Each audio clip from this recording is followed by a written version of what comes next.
কি এটার ব্যক্তি স্বাধীনতার কোনো মাত্রা নাই সামান্তা, আমার উত্তর আমি দিলাম, ব্যক্তি স্বাধীনতার কোনো মাত্রা নাই। ব্যক্তি স্বাধীনতা দিয়ে বুঝবে একটা ক্রাইম করা পর্যন্ত আপনার জন্য সিআরপিসি আছে, পেনাল কোড আছে, এর বাইরে যদি সে কোনো কিছু করে সেটা আইনভাবে ব্যবস্থা নেবে। একটা ব্যক্তির স্বাধীনতা কত সালের পেনাল কোড আপনি নতুন করে করেন, আপনারা ক্ষমতায় আসেন নতুন করে করেন, যেটা এক্সিস্টিং আছে সেটার কথাই। এখনকার পেনাল কোড কত সালের? এখনকার পেনাল কোড কত সালের মানে কি? পেনাল কোড তো পেনাল কোড, পেনাল কোডের তো প্রতিদিন কত সালের পেনাল কোডের মধ্যে অনেক চেঞ্জ আছে। এটা 1858 সালে, এই যে শেখানো পড়ানো বুলির পাশাপাশি এইটাও শোনেন, 1858 সালে যে পেনাল কোড আছে, বাংলাদেশে প্রতিদিন নতুন নতুন করে যে আইন এনাক্টেড হয়েছে গত 54 বছরে, তার মধ্যে ওই পেনাল কোডের আইনগুলি চেঞ্জ হয়েছে। গড়ে বইটা 1858 সালের, কিন্তু বাংলাদেশের হওয়ার পরে যত আইন, হ্যাঁ সবগুলি চেঞ্জ হয়েছে। হ্যাঁ, তো যাই হোক, এইটা এখন যে জায়গায় দাঁড়ায় থাকে। আপনি যে উত্তরটা দিচ্ছেন এটা কি মানে যে ব্যক্তি স্বাধীনতার যে সংজ্ঞাটা আপনি দিচ্ছেন, স্নিগ্ধাপা একটু সাইলেন্ট আছেন, অসুবিধা নাই, কিন্তু এই যে ব্যক্তি স্বাধীনতার যে ফরম্যাটটা বলছেন এটা কি যথেষ্ট ক্লিয়ার কাট হয়েছে কিনা? আপনার কাছে কি মনে হয়? আপনার কাছে কি মনে হয়? আমি বলছি ব্যক্তি স্বাধীনতার ক্ষেত্রে আমি উত্তর পাইনি। আপনি আমাকে আবার জিজ্ঞেস করেন প্রশ্নটা, এটা আমি আগে উত্তর দেই। ব্যক্তি স্বাধীনতার প্যারামিটার মানে এই আপনি মাত্র আমারে জিজ্ঞেস করছেন, আমি স্পষ্ট বলছি ব্যক্তি স্বাধীনতার কোনো সীমাবদ্ধতা নাই। ব্যক্তির স্বাধীনতার সীমা হচ্ছে, ব্যক্তি স্বাধীনতার সীমা হচ্ছে একটা ক্রাইম করা পর্যন্ত। যেমন ধরেন আমার ব্যক্তি স্বাধীনতা হচ্ছে, আমি বুঝি নাই ক্রাইম করা মানে, বুঝি নাই আমাদের খাতা কলমে যেটাকে ক্রাইম হিসেবে গণ্য করা আছে। যেমন ধরেন আমার ব্যক্তি স্বাধীনতা নাই আপনাকে একটা টোকা দেওয়ার জন্য, এই টোকাটা একটা ক্রাইম, আমার এটা ব্যক্তি স্বাধীনতার মধ্যে পড়ে না। আমি আপনাকে এটা টোকা দিতে পারবো না, কিন্তু আমি আমাকে টোকা দিলেন, আমি মনে করলাম এটা একটা ক্রাইম, তাহলে আমি কি করব? না, মনে করলেন না, আমি টোকা দিতে পারবো না, টোকা দেয়াই ক্রাইম। আমি মনে করলাম যে এটা একটা ক্রাইম, সেইটাই তো আমি তো বললাম যে টোকা দেয়া তো আসলেই ক্রাইম, আমি আপনাকে টোকা দিতে পারবো না, কিন্তু আমি নিজে নিজে রাস্তায় দ্বারা খাইতে পারবো, এটা আমার ব্যক্তি স্বাধীনতা। রমজান মাস হলো, এটা তো তাহলে তো ক্লিয়ার হয়ে গেল। মানে এই বিষয়গুলো দেখুন, আপনি আর আমি যখন আলাপ করতেছি তখন কিন্তু একটা আলাপের মধ্য দিয়ে এটা একটা মধ্যস্থতা হয়ে যাচ্ছে। কোনো মধ্যস্থতা হয় নাই, আপনি কিন্তু আমার কথা বুঝতেছেন না সামান্তা, আমার কথা বুঝতেছেন না। আমার কথা আপনি বুঝতেছেন না, আমি আর একটু ভালো করে বলি। যেমন আপনার সাথে আমি যখন আলাপ করতেছি, যখন আমরা 3 জন মিলে আলাপ করব, আমরা যখন 10 জন মিলে আলাপ করব, কোনো না কোনো বিষয় এটা মধ্যস্থতা এবং এটা কমন গ্রাউন্ডে আসতে স্বাভাবিক। কিন্তু যখন একজন লোক হাতে একটা বেত নিয়ে একজন লোককে কান ধরে উঠবস করায় তার পাওয়ার শো করে, এটার কোনো সমতা নাই, এটার কোনো আর্গুমেন্ট নেই, এটা কোনো আলোচনা না। এটা হচ্ছে একজন লোক তার পাওয়ার শো করে আরেকজন লোককে ডমিনেট করতেছে, এটা হচ্ছে এই জিনিস। তার মানে এটা পরিষ্কার ভাবে এটা অন্যায়, এটা করা ঠিক হয় নাই। এবং এইটার ব্যাপারে আমি জানতে চাইছিলাম এটার ব্যাপারে এনসিপির কি অবস্থা? না এটা এনসিপির অবস্থান তো আমি বললাম, এর চেয়ে ক্লিয়ার আর কোনো মানে আপনারা দুইজনই আমাকে বেশ একটা ট্রায়ালের মধ্যে নিলেন যে আমি কোনোভাবেই এটা ক্লিয়ার অ্যানসার দিচ্ছি না। How can I be clear more than this? যে আমি বারবার বলতেছি যে এইখানে একটা লোক বারবার তাকে ডমিনেট করার চেষ্টা করতেছে, ক্লিয়ার ডমিনেশন, যেটা কোনোভাবে সমতা নাই। এখন ধরেন আমরা যখন আমাদেরকে এখানে বলা হয় যে আমরা ফাইট করছি ইয়ার সাথে, মানে আওয়ামী লীগের সাথে, এটা একটা অসম লড়াই ছিল, আমাদের ছেলেপেলের হাতে ছিল লাঠি আর ওখানে ছিল বন্দুক আর উপর থেকে এয়ার স্ট্রাইক, তাহলে এটা কিভাবে সমতার ভিত্তিতে? এটা তো লড়াইও না, এটা হচ্ছে পুরো খুন করার জন্য একেবারে আক্রমণ। এইটাও একই রকম একটা জিনিস, একটা লোক সে একটা পরিষ্কার সুন্দর জামা কাপড় পরা, পাঞ্জাবি পরা, এবং সে হচ্ছে লাঠি দিয়ে একজনকে বলতেছে, তার যে সামাজিক হায়ার অবস্থান সেটা সে মিসইউজ করে আরেকটা সামাজিক ভাবে লোয়ার অবস্থানে একটা খেটে খাওয়া মানুষকে, তার জীবনের গল্প তো কেউ জানে না। এবং সেই প্রেক্ষিতে আমি জানতে চাইছিলাম যে এনসিপি রেস্টুরেন্ট খোলা রাখা, বন্ধ রাখা, কেউ এই ধরনের কাজ করানোর জন্য এটা সাপোর্ট করে কিনা? দুইটা সেপারেট জিনিস। হ্যাঁ খালেদ ভাই, এটা দুইটা সেপারেট জিনিস। আমরা যদি এই জিনিসগুলোকে আলাদা করতে না পারি তাহলে আমরা, আচ্ছা বলেন তো, একটু বুঝান। মানে এটা আলাদা জিনিস। আমি বলি, একটা জিনিস হচ্ছে যে আমি যখন বললাম যে আমি ঘটনাটা যখন বললাম যে এখানে একটা মানুষ ডমিনেট করতেছে আরেকটা লোককে এবং তাকে শারীরিকভাবে আহত করছে, এইটা একটা বিষয়, এটা আলাদা। এবং সেই সাথে আপনি বলতেছেন তাহলে কি এনসিপি পুরো একদম রমজান মাসে কি করা মনে করে? এনসিপি কি ধর্মভিত্তিক রাজনীতি দল? এনসিপি কি মনে করে যে এই আলেমদেরকে একদম প্রত্যেকটা ধর্মের প্রত্যেকটা বিষয়ে তারা ফতোয়া দিবে? আমরা কি বলছি যে আমাদের যে আত্মপ্রকাশ, রমজানের দোকান খোলা থাকবে কি থাকবে না? রমজানের দোকান খোলা থাকবে কি থাকবে না? এখন আমি না আমি বলি এটা কিভাবে নিশ্চিত করতে হবে? আপনারা বলবেন যে এটা আপনাদের উইশ, যা থাকবেন আপনার কি ইচ্ছা।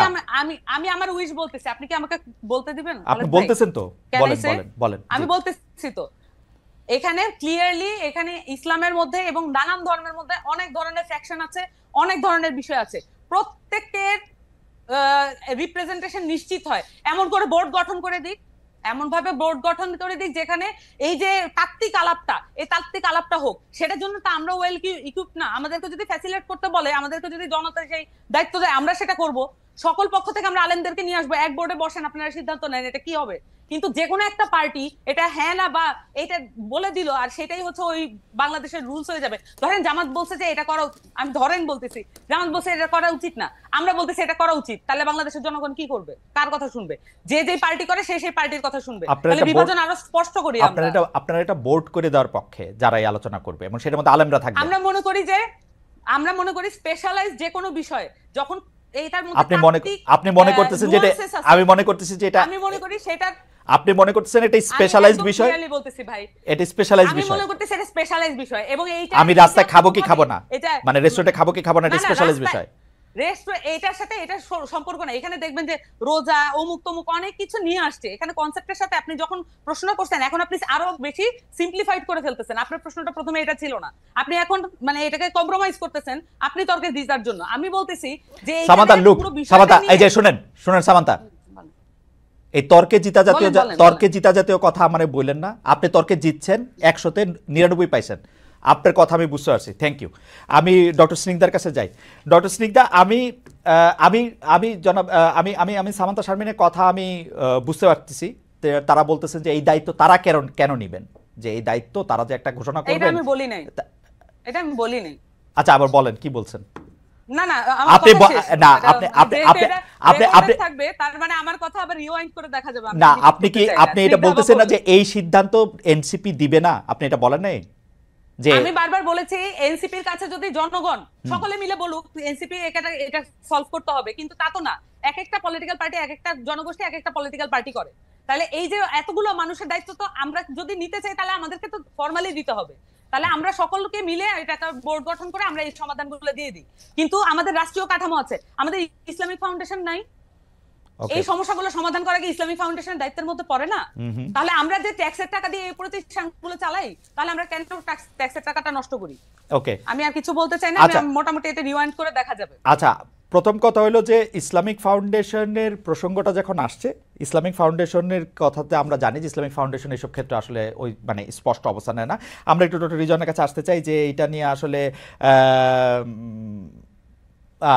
অন্য একটা বিষয়ে আপনার একটু দৃষ্টি আকর্ষণ করতে চাই যে যৌন হয়রানি রোধে শিক্ষা প্রতিষ্ঠান ও কর্মস্থলে সেল গঠনের নির্দেশনা ছিল উচ্চ আদালতের। এই নিয়ে আপনি গত বছর ডয়েচে ভেলেকে বলেছিলেন যে আমাদের বিশ্ববিদ্যালয়ে কমিটি থাকলেও তা ঠিকমতো কাজ করে না, কমিটি সদস্যরাই বিষয়টি ঠিকমতো বোঝেন না। এখন পরিস্থিতির কোনো উন্নতি হয়েছে কিনা? আচ্ছা, না এটা শুধু আমি আমাদের বলি না, আমি মানে স্পষ্ট করি, যৌন নিপীড়ন বিরোধী সেলটি আপনার হাইকোর্টের রায় হয়ে আছে, সেটি কিন্তু সকল প্রতিষ্ঠান, সরকারি শুধু শিক্ষা প্রতিষ্ঠান না, সব জায়গায় থাকার কথা। দুঃখজনক হলো এটা 2009-এর রায়, কিন্তু এখন পর্যন্ত এটা আছে নাই। কারণ কি, যৌন নিপীড়ন কাকে বলে, যৌন হেনস্থা কাকে বলে, সেই আইডিয়াই তো পরিষ্কার নাই। সেক্ষেত্রে না মানে আপনি বলেন তো, যৌন এই যে আমরা একদিকে বলি 2025-এ আমরা একদিকে বলি গুড টাচ ব্যাড টাচ, আরেকদিকে আমরা দেখি যে একজন শিশুকে আপনি প্রকাশ্যে চুমু খেয়ে যাচ্ছেন। হ্যাঁ, এই যে আলাপ, হ্যাঁ, অথবা আমরা এটা কেন ভাবি না যে নারী বা পুরুষ যে কেউ হোক তাকে টাচ করার ব্যাপারে কিন্তু সম্মতি প্রয়োজন, মানে forget about gender. Doctor Sinha, এইটা কি আপনি একটা ওয়েস্টার্ন সানগ্লাস দিয়ে দেখে কি এটা বলতেছেন? এক এক দেশের বাস্তবতা বা এটা তো এক এক রকম। না না না না না, এখানে অফকোর্স আপনি কালচারাল রিলেটিভিজম বলেছেন, তো এখানে কোনো ওয়েস্টার্ন সানগ্লাসের গল্প না। আপনি আমাকে ওয়েস্টার্ন বা ইস্টার্ন তো আরো বেশি, ফরগেট অ্যাবাউট ওয়েস্টার্ন। ইস্টার্নে আপনি খেয়াল করে দেখেন তো কবে কখন এরকম আছে যে আপনি কাউকে দেখলেই তাকে ছুঁয়ে ফেলতে পারবেন? ছোট বাচ্চাদের তো আমরা কোলে নেই, ছোট বাচ্চাদের তো আমরা কোলে নেই রাস্তায়।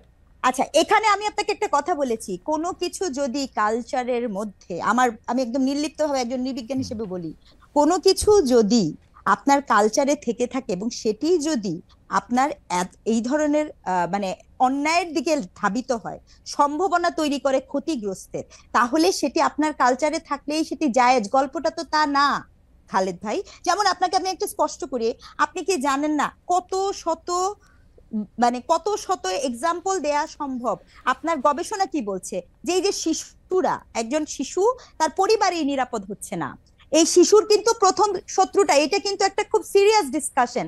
বাংলাদেশের গবেষণা অনুযায়ী আপনি দেখবেন যে প্রথমত ভিকটিম হয় হচ্ছে শিশুর পরিবার, দ্বিতীয়ত হচ্ছে নিকট আত্মীয়, তৃতীয়ত হচ্ছে স্থানীয় লোকজন, এবং চতুর্থত হচ্ছে এরকম অপরিচিত লোকজন, খুব কম। তাহলে এই যে শিশুর পরিবারের থেকে এই ঘটনাগুলো যে ঘটছে, এই কেন ঘটছে? তার কারণ আপনি যে কালচারাল প্র্যাকটিস, আমরা যখন কাজ করি, গবেষণা কাজ করি, বিশ্বাস করেন ম্যাক্সিমাম ক্ষেত্রে দেখা যায় যে আদর করতে বলে তাকে যৌন হেনস্থার শিকার করা হয়। এটা তো একটা গবেষণার ফলাফল, এখানে কোনো ইস্টার্ন ওয়েস্টার্নের ব্যাপার তো নাই।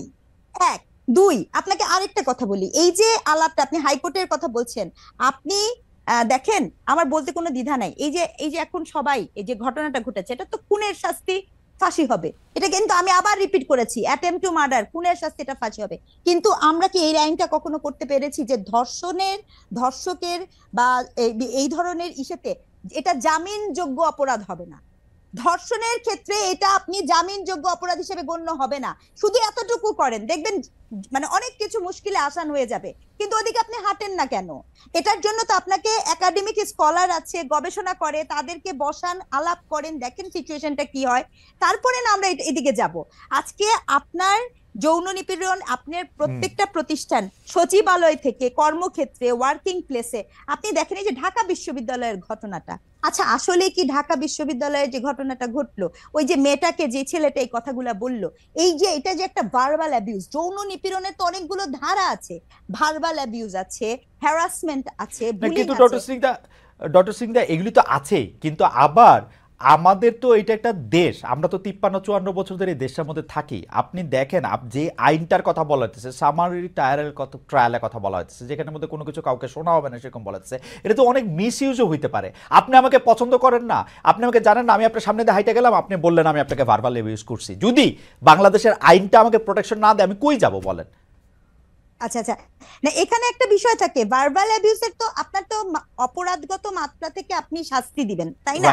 এটা অবশ্যই আপনার প্রচুর নারী নির্যাতনের মামলা আছে, কিন্তু দেখেন আমি যখন ধর্ষণের কথা বলছি, ধর্ষণের প্রমাণ করা কিন্তু খুব কঠিন। ধর্ষণের কিন্তু মিথ্যা মামলা হওয়ার সুযোগই নাই, তার কারণ আপনার এখানে সিমেন্সের ট্রেস বলেন, পেনিট্রেশন বলেন, আপনার এক্ষেত্রে ভিকটিমের বয়ান বলেন, এখানে কিন্তু গল্পগুলো এরকম না। ডক্টর সিংদা, আপনি কিন্তু আসলে ধর্ষণের ক্ষেত্রে আপনি বলতেছেন যে মিথ্যা মামলা হওয়া কঠিন, কিন্তু আমি কিন্তু আমার অভিজ্ঞতা জানি ধর্ষণে মিথ্যা মামলা হওয়া সহজও বটে, মানে কঠিন আবার সহজও বটে, কারণ আপনি তো প্রক্রিয়ার মধ্যে যাবেন অনেক পরে, আপনার যদি টাকা পয়সা না থাকে সেইটা সময়টা লেগে যাবে 2 বছর 4 বছর, আপনার 120 দিন জামিন হবে না, আপনি এটার মধ্যে কিছু করতে পারবেন না। এইটা তো মানে এখন আবার আমাকে মনে হবে যে আমি খুব ধর্ষিত, মানে কি ধর্ষকদের পক্ষে না, আমি সেইটা বলতেছি না, আমি প্রসিডিউরাল ফল্টের কথা বলতেছি। আপনি বিশ্বাস করেন, আমি ম্যাজিস্ট্রেট ছিলাম, আমি এজলাসে বসে দেখছি যে এইটার মধ্যে কিন্তু দুই পক্ষই অসত্য কথা বলতে পারে শুধু আরেকজনকে ফাঁসায় দেওয়ার জন্য।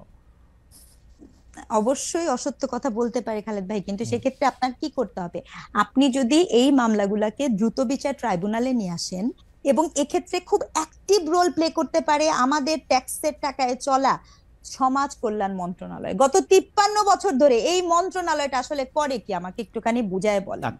কোনোদিন শুনছেন সোশ্যাল সার্ভিস থেকে কিছু করে? না, আপনি আমাকে বলেন, সোশ্যাল রাষ্ট্রায়ত্ত কত কত মামলা থাকে, এটা অনেক ব্যয়বহুল। রাষ্ট্রপক্ষবাদী হয়ে এই দেশে ধর্ষণের বিপক্ষে যারা আন্দোলন করে তাদের বিরুদ্ধে মামলা করতে পারে, অথচ একজন মানে মনে করেন ধর্ষণের শিকার শিশু, সেই মামলাটা রাষ্ট্র করতে পারে না। না, রাষ্ট্রই তো করছে, রাষ্ট্রই তো করবে। না না, মা করেছে, বাদী মা হলো ক্রিমিনাল কেসের ক্ষেত্রে সবগুলিতে রাষ্ট্রই আসলে ওই বাদীর পক্ষে। এটা এখন বাদী চাইলেও, বাদীর মা চাইলেও এটা কিন্তু প্রত্যাহার করতে পারবে না, রাষ্ট্র সেখানে বাদীর পক্ষে দাঁড়িয়েছে। এখন আপনি কেসটা দেখবেন জনৈক এক্স বনাম রাষ্ট্র। এখন হ্যাঁ, জনৈক এক্স বনাম রাষ্ট্র, কিন্তু আমার বক্তব্য হচ্ছে যে কেন ওইটা তো একটা ব্যয়বহুল প্রক্রিয়া, ওইটা তো একটা চলমান প্রক্রিয়া, সেই প্রক্রিয়াটাতে আমরা কি আমাদের সোশ্যাল সার্ভিস ত্যাগ করতে পারি কিনা? একটা শিশু নির্যাতন হলে কোনোদিন কি বাংলাদেশের সোশ্যাল মানে সামাজিক যে মানে সমাজ কল্যাণ মন্ত্রণালয় থাকে বা নারী ও শিশু অধিকার, তারা কি ওই বাসায় যে জিজ্ঞেস করেন? মানে এটা তো খুব স্বাভাবিক প্রক্রিয়া।